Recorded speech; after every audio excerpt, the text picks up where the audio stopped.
If you would, please turn in your Bibles with me, Psalm chapter 94, Psalm 94. And beginning with verse 17, Psalm 94 and verse 17. And notice this word of the Lord.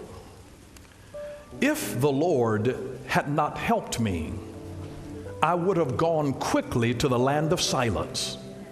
I said, I am falling, but your constant love, O Lord, held me up. And I want to talk from the subject, is anybody there? Is anybody there? Have you ever felt alone or that no one really understands you? Because today I want to talk about loneliness that may hit all of us at some point or another.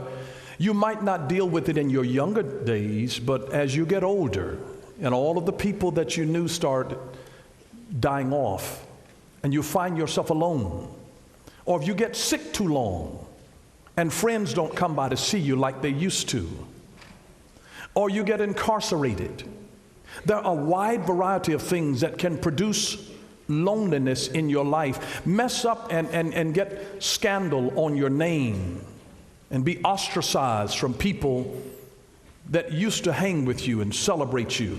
And all of a sudden, you have a problem and you feel all alone, and you can understand the psalmist's cry here in saying that if the Lord had not helped me, I would have gone quickly to the land of silence. And saying, I'm falling, but your constant love, oh Lord, help me up. And that's what God's love does for us. Isn't it interesting that the most severe penalty that they give you in our concrete authority of our penal institutions in this country, it's not shock treatment, it's not being tased, it's not beating you and giving you physical punishment. The most extreme punishment that they give you in the penal institution is solitary confinement. It's where they isolate you and put you in a place all by yourself, locked away from human interaction and contact all day long.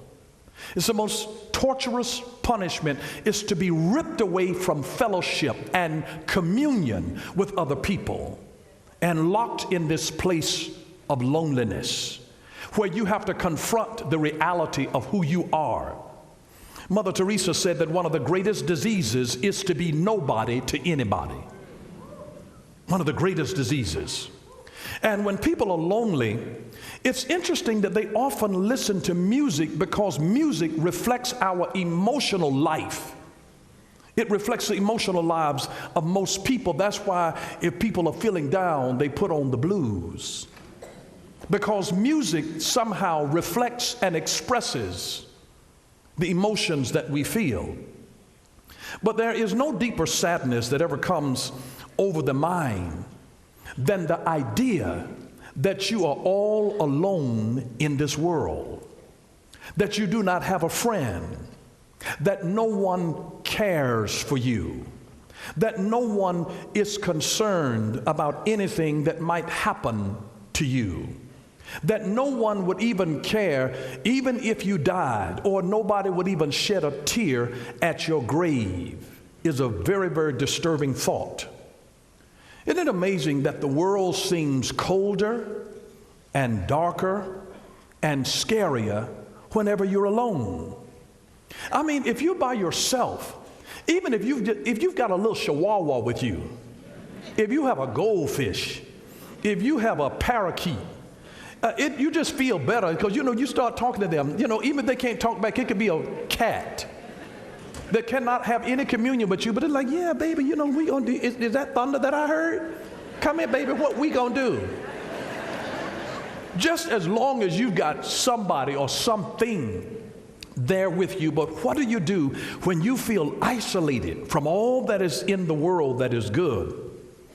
But what I do want you to realize is that being alone and being lonely are two different things.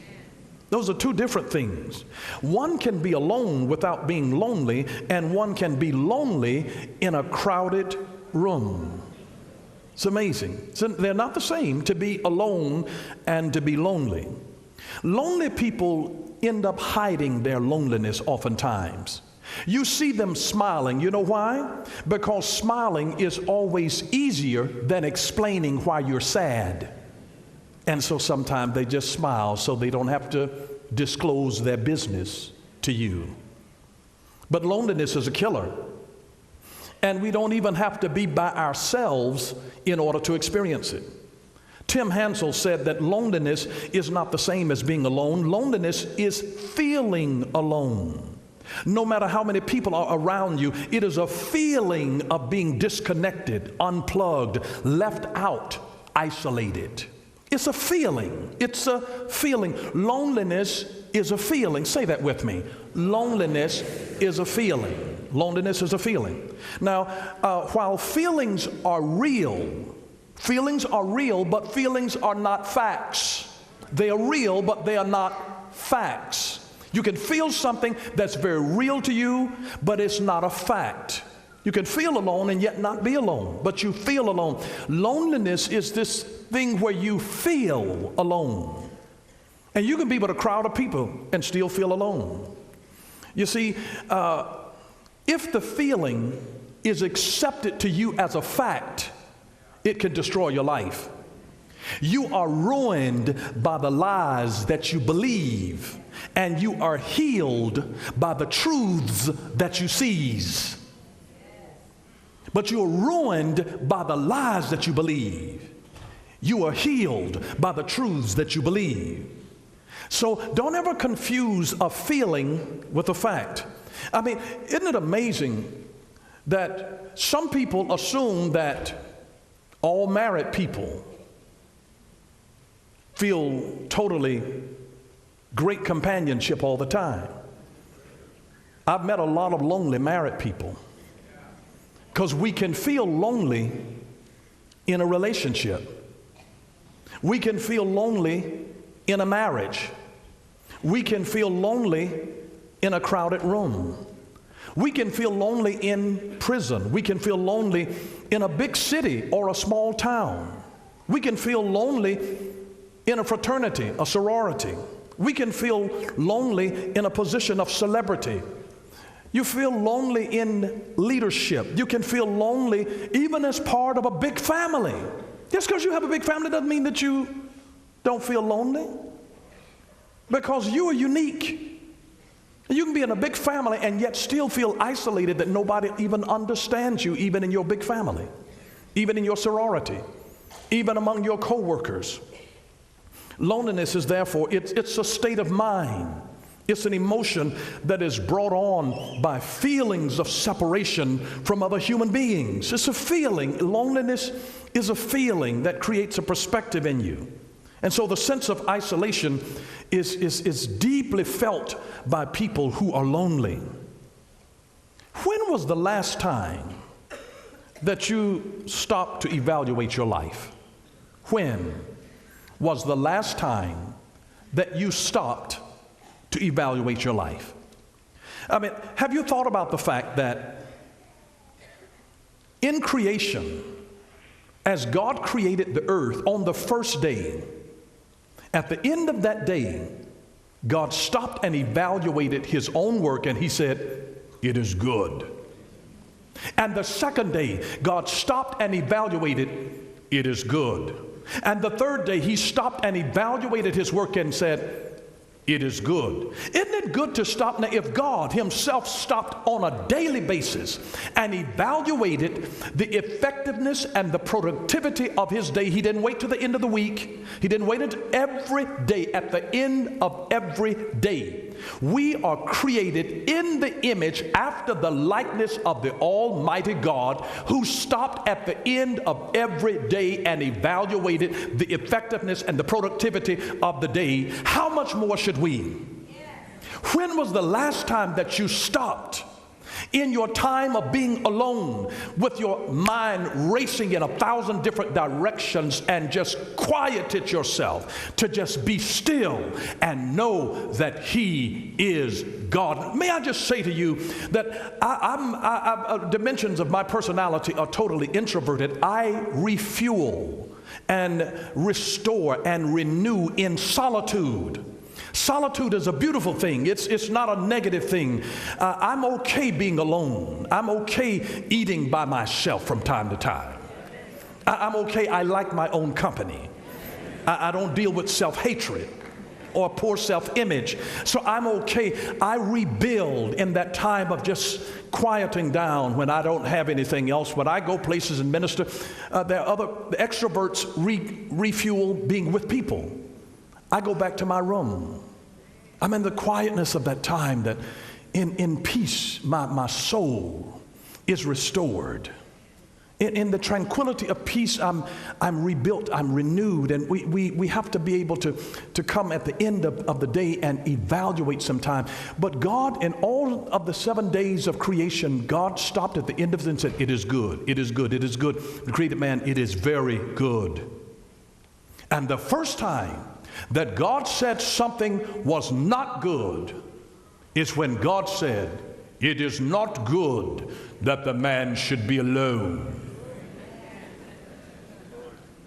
The first time in God's evaluation of what He had created that He said something is not good, He recognized loneliness in the man, because although there were fish, there's only so much fellowship you can have with a goldfish. There's only so much fellowship you can have with a canary. There's only so much fellowship that you can have with a cat or with a dog. There's only so much fellowship. And God looked over His day and He said, this is not good that the man should be alone. For some reason, women work out better by themselves. But notice Genesis 2:18. It's not good. And He said, I will make him a helper comparable to him. It's not good.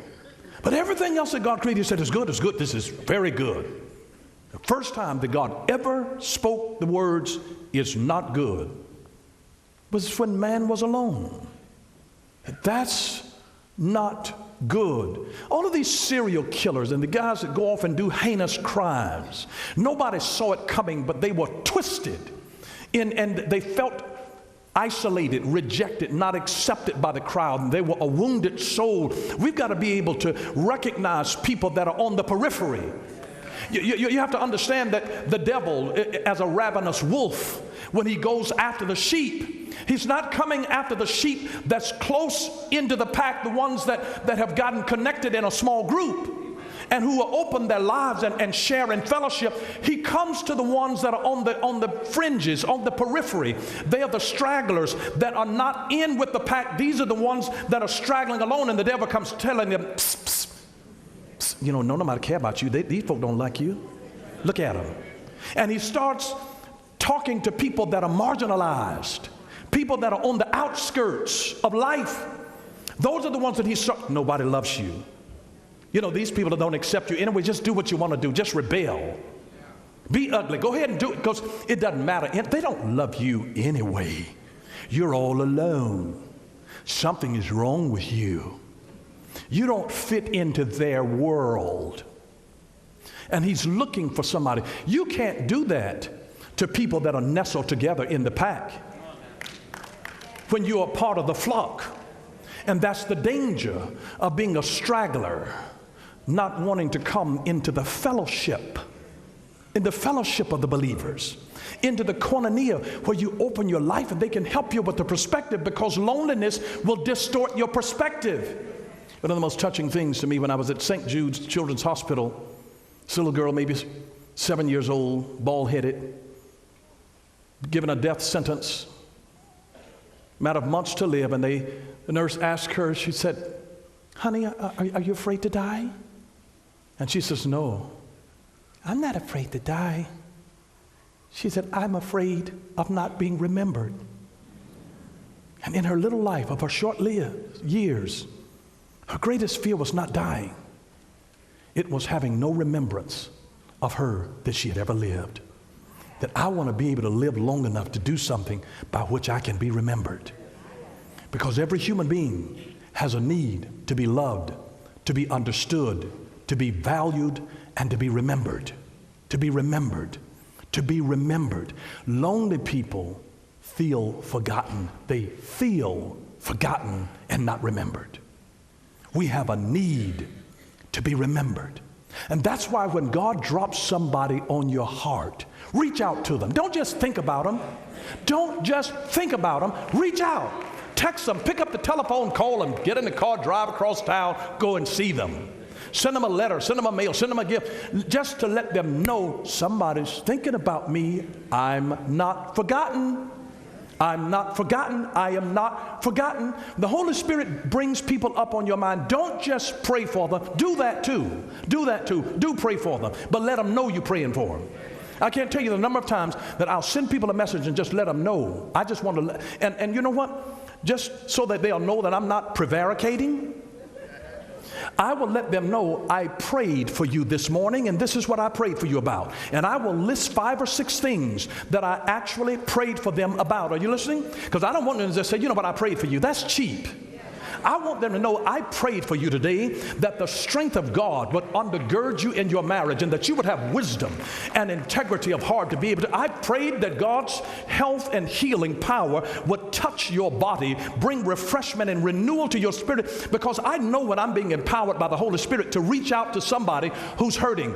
And I tell you, there's sometimes celebrities, and the Lord will have me to reach out to them and send them a text. And it's a God thing. And they said, my God, this thing struck my spirit, because sometimes they were in a dark, lonely place where they felt alone and forgotten and rejected. Everybody has a need to be loved, to be understood, to be valued, and to be remembered. And when you're all by yourself, you feel like all of the people that I've helped and served all of my life, where are they now? I am forgotten. And to be forgotten means to be forsaken. That nobody remembers me. Lord, I feel like I'm alone, that I'm falling.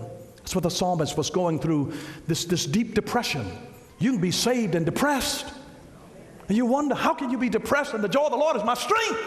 But I'm here to tell you, you can be saved and know God and love God and battling depression all at the same time. I don't know anything about depression. I've never experienced depression personally, but I recognize it is real. I see its effects in the lives of human beings. And I just know that sometimes they need somebody who will reach out and just let them know, you know what? You're not alone in this. I'm with you. I see you. I feel you. Sometimes what you may call loneliness may actually be a seasonal plan of God for isolation. God has a way of isolating you. And you don't know why. God can jack up your relationship. He can make people walk off and leave you because you didn't have the strength to put them away. And God will break it off. They'll walk off and leave you. You get right with God, and everything that's not right for you will start walking off and leaving you.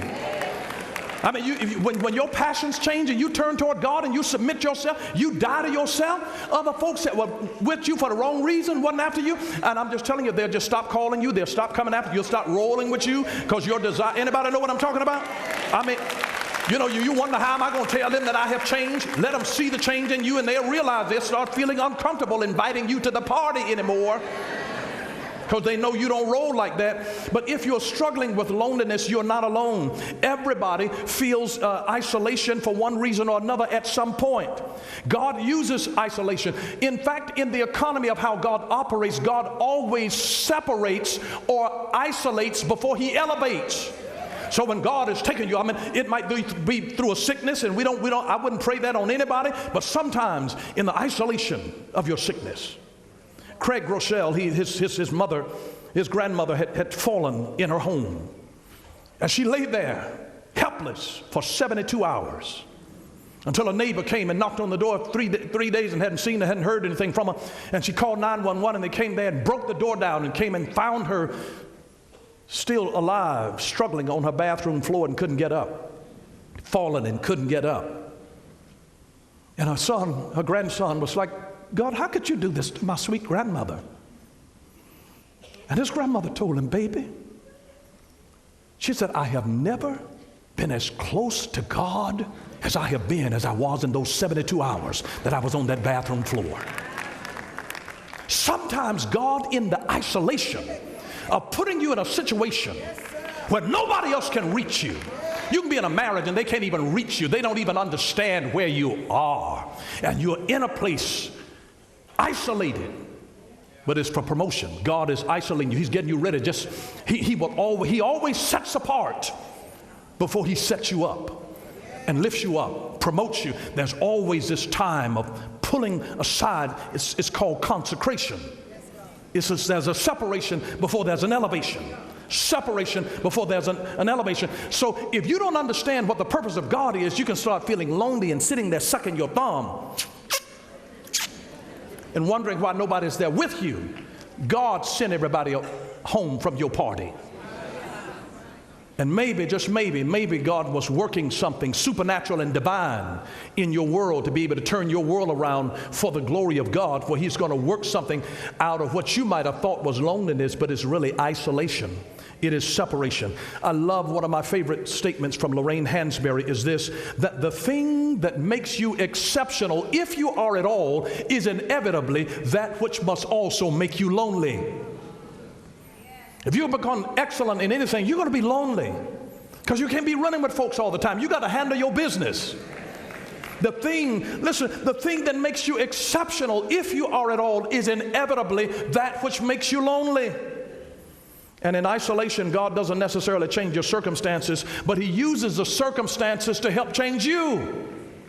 He doesn't always change your circumstances, but God will use the circumstances to help change you. Because sometimes God uses our being alone to bring personal development to our lives. And often the most significant battles that we face are the ones that we face alone. And there are some battles in life that your mama can't fight for you. Your daddy can't fight for you. There are some battles that are designed where it's just a one-person battle. Just a one-person battle. And all of your friends, all of your hookups, all of your connections can't fight for you. Your lawyer can't fight for you. Your accountant can't fight for you. Your Sunday school teacher can't fight for you. There are some battles that are designed. This is a solo battle. You ever notice Jacob's loneliness?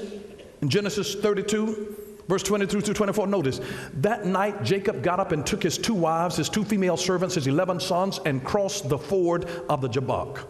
And after he sent them across the stream, he sent over all his possessions, so Jacob was left alone.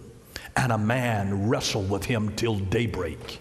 He was alone. This was a battle that Jacob had to fight alone. He had to send over all of his relatives and all of his possessions. I know some of you want to send your relatives someplace anyway. But he was left alone. He had to fight this battle alone, but it was the battle, the most significant battle of his life, and it changed his life. It not only changed his life, it changed his name and it changed his nature. You ever notice Elijah's loneliness? 1 Kings chapter 19, verse 3 through 5. Notice this. Then he was afraid, and he arose and ran for his life and came to Beersheba, which belongs to Judah, and left his servants there. But he himself went a day's journey into the wilderness and came and sat down under a broom tree. And he asked that he might die. He was suicidal, depressed, saying, "It is enough. Now, O Lord, take away my life, for I am no better than my fathers." And he lay down and slept under a broom tree. And behold, an angel touched him and said to him, "Arise and eat." But he was all alone. It changed his life. God revealed himself to him in a way that changed his life. You remember Jesus' loneliness? Matthew chapter 26, verse 36 through 40. Notice. Then Jesus went with his disciples to a place called Gethsemane. And he said to them, "Sit here while I go there and pray." And he took Peter and the 2 sons of Zebedee along with him, and he began to be sorrowful and troubled. And then he said to them, "My soul is overwhelmed with sorrow to the point of death. Stay here with me. Keep watch with me." You're getting ready to cross in a place that you've never been before. It's scary. You want somebody to be with you. And going a little farther, he fell on his face to the ground and prayed, "My Father, if it is possible, may this cup be taken from me. Yet not as I will, but as you will." And then he returned to his disciples and found them sleeping, and he realized he was all by himself. Couldn't you men keep watch with me for 1 hour? He asked Peter. Watch and pray so that you will not fall into temptation. The spirit is willing, but the flesh is weak. Well, let me say this to you. Loneliness is better than having fake friends.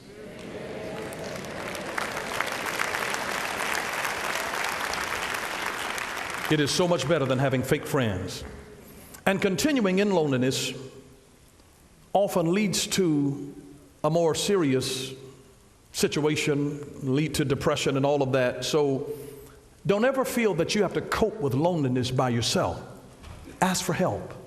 Ask for help. Open your eyes. Look up in the place where you are. I'm just telling you, God had some angels planted around you. He's got angels planted around you. He's got a small group waiting for you with some arms open to say, come on, be a part of us. Come on, be a part of us. Because you will discover that God gives healing and comfort in several ways. Through His Word, the Bible, through His Spirit, through His intervention in our lives, through directing us to people who can help us, and through using trusted family members or friends. He's got a wide variety of ways of being able to help us. 2 Timothy chapter 4, verse 16 and 17 says this. The apostle was saying that no one stood by me the first time I defended myself. All deserted me. All deserted me. This is Paul talking to Timothy. He says, but the Lord stayed with me and gave me strength.